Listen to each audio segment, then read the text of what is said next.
ఓం శ్రీ గురుభ్యో నమ. శ్రీ యోగి రామానంద యతీంద్రాయ నమ. శ్రీ లాహిరి మహాశయుల జీవిత చరిత్ర 9వ అధ్యాయం.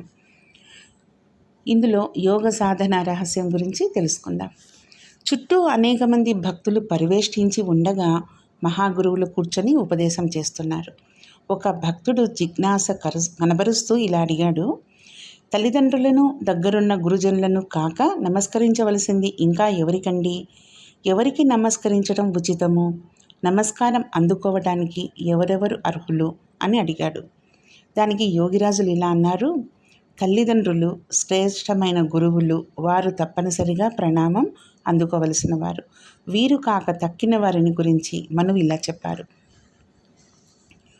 బండి ఎక్కి వెళ్తున్న వారికి, అంటే కూటస్థంలో స్థితులై సాగుతున్న వారికి, కంఠం నుంచి 10 అంగుళాల పైన ప్రాణవాయువును నిలిపిన వారికి, తమ కళ్ళలోకి ప్రబల దృష్టి వచ్చి ఉన్నవారికి, ప్రాణకర్మ వల్ల లేదా ప్రాణాయామం చేస్తుండగా శిరస్సు బరువెక్కిన వారికి, మూలాధారం నుంచి మస్తకం వరకు ప్రాణవాయువు నిలిచి ఉండటం వల్ల మస్తకంలో ముసుగు తొలగిపోతున్నట్లు అనిపిస్తున్న వారికి, కూటస్థంలో ఉన్నవారికి, ఎప్పుడూ అందులోనే మునిగి ఉండేవారికి, నాలిక తాలువు అంటే కంఠభిలంలోకి చేరిన వారికి, ఓంకార క్రియారూపమైన ప్రాణకర్మ లేదా ప్రాణాయామం చేస్తున్న వారికి, అటువంటి వారందరికీ కూడా నమస్కరించాలి.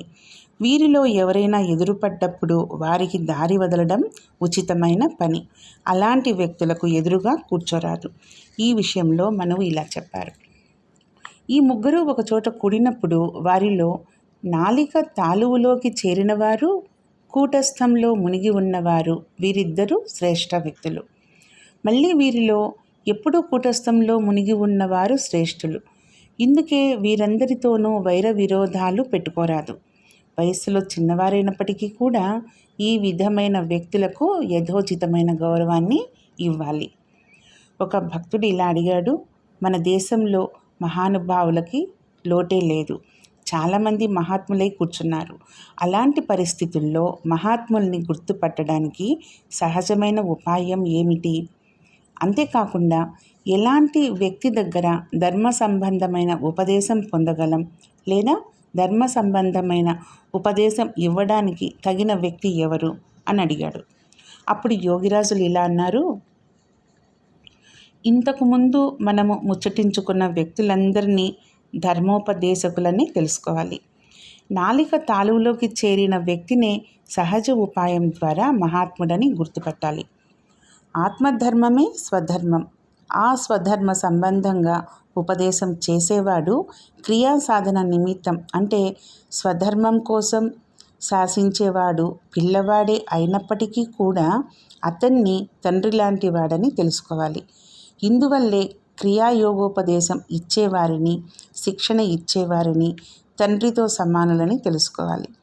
మరో భక్తుడు ఇలా జిజ్ఞాస కనపరిచాడు: మేమందరము చాలాసార్లు అజ్ఞానం వల్ల పాపపు పనులు చేసిన వాళ్ళం. దారిలో నడుస్తూ నడుస్తూ తెలియకుండా పడిపోయి అనేక ప్రాణులు చనిపోతూ ఉంటాయి. అలాగే కావాలని కాకపోయినా అనుకోకుండా జరిగే పాపాల నుంచి ఉద్ధరించే ఉపాయం ఏంటండి అని అడిగాడు. ఈ విషయంలో మనువు శాస్త్రంలో స్పష్టం చేశాడని యోగిరాజులు ఇలా చెప్పారు. ఏమని అంటే, తెలియక జీవహత్యారూపమైన పాపం చేసిన యతి లేదా సాధువు 6 సార్లు విధిపూర్వకమైన ప్రాణాయామం చేయడం వల్ల ఆ పాపాన్ని తొలగించుకొని పరిశుద్ధుడవుతాడు. ఎందువల్లంటే షట్చక్రాల ద్వారా అంతర్ముఖమైన ప్రాణాయామమే పరమతపం. వ్యాహృతితో పాటు ప్రణవయుక్తుడయి బ్రాహ్మణుడు విధిపూర్వకంగా 3 సార్లు ప్రాణాయామం చేయాలి. ఇదే పరమతపం. నిప్పుతో ధాతువును శుద్ధి చేసినట్లే ప్రాణాయామం ద్వారా ఇంద్రియాల్ని శుద్ధి చేస్తారు. వర్తమాన చంచల మనస్సే పాపకర్మలో మునిగి ఉంటుంది. ప్రాణాయామం ద్వారా ప్రాణం స్థిరమైపోవడం వల్ల వర్తమాన మనస్సు కూడా స్థిరమవుతుంది. మనస్సు స్థిరమైన మీదట ఇంద్రియాలన్నింటికీ కూడా స్థిరత ఏర్పడుతుంది. అవి పని లేకుండా ఉన్నందువల్ల అన్నీ శుద్ధైపోతాయి. అందుకే యోగిరాజులు ఇలా అనేవారు: నాలిక లేవడం వల్ల ఇంద్రియాలు అణిగిపోతాయి. దీన్నే ఖేచరీ ముద్ర, జిహ్వగ్రంథి భేదనం లేదా గోమాంస భక్షణం అని అంటూ ఉంటారు. ఇది యోగ సాధనకు ముఖ్యమైన అంగం.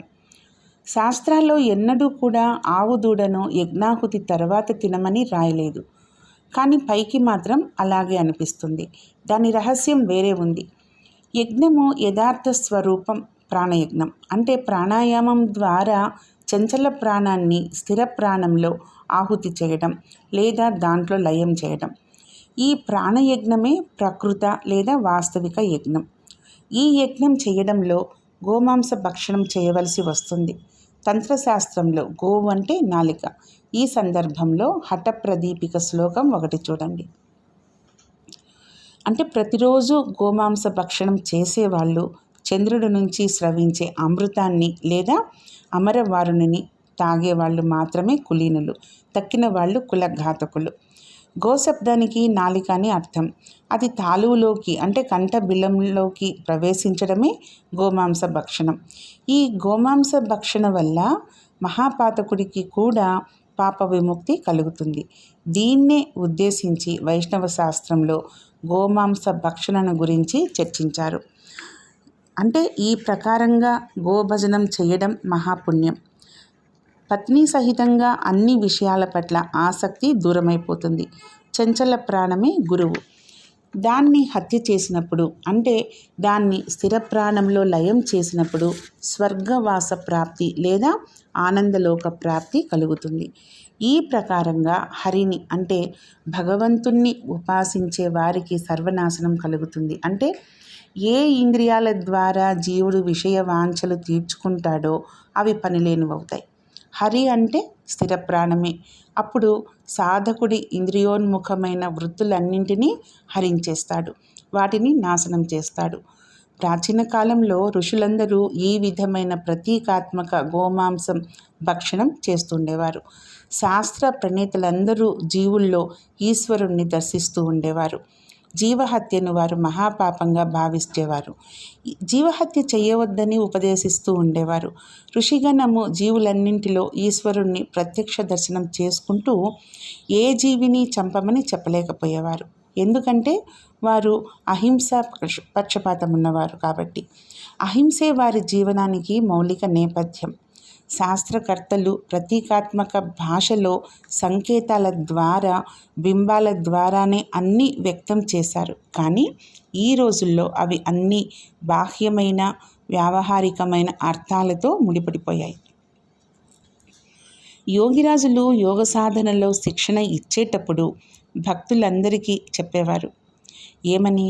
క్రియాయోగం అత్యంత సూక్ష్మమైందని, అందువల్ల అందరికీ అవసరమైందని, ఉచితమైందని, మాటి మాటికి గురు సాన్నిధ్యంలో కూర్చుని క్రియాయోగాన్ని వారి చేత చేయించుకొని చూస్తూ ఉండాలని, పరీక్ష చేయించుకుంటూ ఉండాలని, దానికి సంబంధించి గురువు చేసే ఉపదేశాన్ని మాటి మాటికి గ్రహిస్తూ ఉండాలని చెప్పేవారు.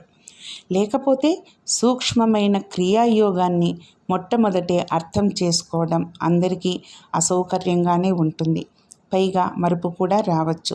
మొదటిసారే అంతా తెలుసుకున్నానని కనుక ఎవరైనా అనుకున్నట్లయితే అది భ్రమ మాత్రమే. గురువు దగ్గర కూర్చుని తమను తాము సంపూర్ణంగా సమర్పించుకోవడం భక్తులందరికీ కర్తవ్యం. తమను తాము ఎంత మటుకు అర్పించుకుంటే గురువు దగ్గర నుంచి అంత మటుకే యోగ ప్రణాళిక సంబంధమైన సూక్ష్మాతి సూక్ష్మ విషయాల జ్ఞానం ప్రాప్తమవుతూ ఉంటుంది. సమర్పణ లేనిదే గురువు దగ్గర నుంచి ఏది ప్రాప్తించదు. గురువు దగ్గరికి కానీ దేవుడి దగ్గరికి కానీ ఎన్నడూ ఉత్తి చేతులతో వెళ్ళరాదు. గురువు దగ్గరికి ఎప్పుడు వినయ భావంతోనే వెళ్ళాలి. వారికి ఎదురుగా ఎన్నడూ కూర్చోరాదు. గురువు కోపగించినా కూడా తాను నిగ్రహంతోనే ఉండాలి. పాండిత్య ప్రదర్శనం కానీ శాస్త్రజ్ఞత కానీ చూపించరాదు. శాస్త్ర విషయంలో గురువుతో తర్కించకూడదు. ఆత్మజ్ఞానానికి సంబంధించి వారు చెప్పిన దానికి తల వంచి స్వీకరించాలి. వారు ఇంకా ఇలా చెప్పేవారు. నియమిత పద్ధతి ప్రకారం క్రియ చేసేవారికి మామూలుగా రోగం రాదు. ధర్మ, అర్థ, కామ, మోక్షాలని ఈ నాలుగింటికి మూలం ఆరోగ్యం. కానీ రోగం ఆరోగ్యాన్ని నాశనం చేస్తుంది. ముక్తిని జీవనాన్ని కూడా నాశనం చేస్తుంది. అందుచేత క్రియావంతులు గురువు ఉపదేశాన్ని అనుసరించి యథోచితంగా క్రియ చేసినట్లయితే వాళ్ళు రోగరహితులై ఉంటారు. అంతేకాకుండా పరిణామ స్వరూపమైన ముక్తి పదాన్ని పొందుతారు. ఇందువల్ల శరీర రక్షణ కోసం ఎప్పుడు గురువు ఆజ్ఞను పాటించండి. వాయువే భగవంతుడు. క్రియ చేసిన మీదట ఆ భగవంతుడి రక్ష లభిస్తుంది. ఈ విధంగా శరీరాన్ని ఆత్మను రక్షించుకోవడం కర్తవ్యం. క్రియావంతుడికి ఒకవేళ ఏదైనా ఆపత్తి విపత్తి కలిగినట్లయితే క్రియ చేస్తే వాటి నుండి రక్షణ కలుగుతుంది. నాలిక ఎప్పుడు పైన ఉంచటం ఉచితం. అంతేకాకుండా నాలిక ఎత్తే క్రియలన్నీ చేయండి. నాలిక ఎత్తే అంటే పైకి లేపే సంభోగం చేయండి. ఆడవాళ్ళు ఋతుకాలంలో అంటే బయట ఉన్నప్పుడు క్రియ చేయకూడదు. అన్నం తిన్నాక ఎడమ చేతి వైపు ఒత్తిగిలి పడుకోవాలి. ఈ వాయుక్రియను ఉత్తమ రీతిగా చేసిన మీదట గుండె జబ్బు ఎన్నడూ రాదు. సద్గురువు అనే పారిభాషిక పదాన్ని వ్యాఖ్యానిస్తూ యోగిరాజులు ఇలా చెప్పేవారు.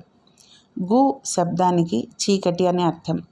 రు శబ్దానికి కాంతి ద్యోతకమని అంటే వెలుగును చూపించేదని అర్థం. ఈ విధంగా అజ్ఞాన రూపమైన అంధకారాన్ని చీల్చి వెలుగును వెల్లడి చేసేవాడే గురువు. శ్వాస వాయువే ఈ చీకటిని నశింపచేస్తుంది. ఇందువల్ల చీకటి నుంచి వెలుతురులోకి తీసుకువెళ్ళే శ్వాస వాయువే నిజమైన సద్గురువు. అంధకారాన్ని నిరోధిస్తుందనే కారణం వల్లనే దాన్ని సద్గురువు అని చెప్పడం జరిగింది. కూటస్థమే శ్రీ గురువు. శాక్తం, శైవం, గాణపత్యం, వైష్ణవం, సౌరం మొదలైన సాంప్రదాయాలకు సంబంధించిన వాళ్ళంతా కూడా ధర్మ అర్థ కామ మోక్షాలను ప్రసాదించే సర్వసిద్ధులను ప్రసాదించే ఆత్మక్రియలో నిమగ్నులై ఉండాలి. దీనికి సంబంధించి శాస్త్రంలో కూడా ఇలా చెప్పారు. యోగిరాజులు పెళ్ళైన వారికి వారి భార్యలతో పాటు దీక్ష ఇస్తూ ఉండేవారు. ఎందుకంటే వారి దృష్టిలో భార్యతో పాటు యోగ సాధన ప్రాప్తించినప్పుడు సాధనలో అడ్డంకులు తక్కువగా వస్తాయి. వారు ఇది కూడా చెప్పేవారు, క్రియాయోగము అన్ని రకాల సంస్కారాలకు పైది అని. యోగిరాజుల నివాస స్థానానికి ఎదురుగా ఉండే ఇంట్లో హారన్ చంద్రరాయ్ అనే పెద్ద మనిషి ఉండేవాడు. ఆయన ప్రతిరోజు కూడా పొద్దుగూకిన తర్వాత తమ ఇంటి మిద్దె మీద నుంచి వీధి వీపు మూత్రం విడుస్తుండేవాడు. దీనివల్ల యోగిరాజుల ఇంట్లో వాళ్ళకి చాలా ఇబ్బంది కలుగుతూ ఉండేది. ఒకనాడు యోగిరాజులు ఈ పని చేయవద్దని ఆయనకి చెప్పారు. కానీ శనిగాడు నెత్తినెక్కి కూర్చున్నప్పుడు మహాపురుషుల మాటలు చెవినెందుకు పెడతారు? నా ఇంట్లో నేను ఏం చేసుకున్నా మీకు సంబంధం లేదు, మీరు దాన్ని చూడవలసిన అవసరమేమీ లేదు అన్నాడు హారన్ బాబు.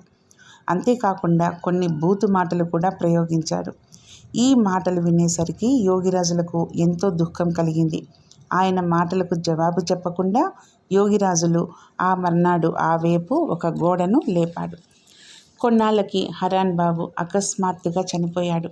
ఉత్తరోత్తర హారన్ బాబు వంశంలో మరెవ్వరూ బతకలేదని తెలియవచ్చింది.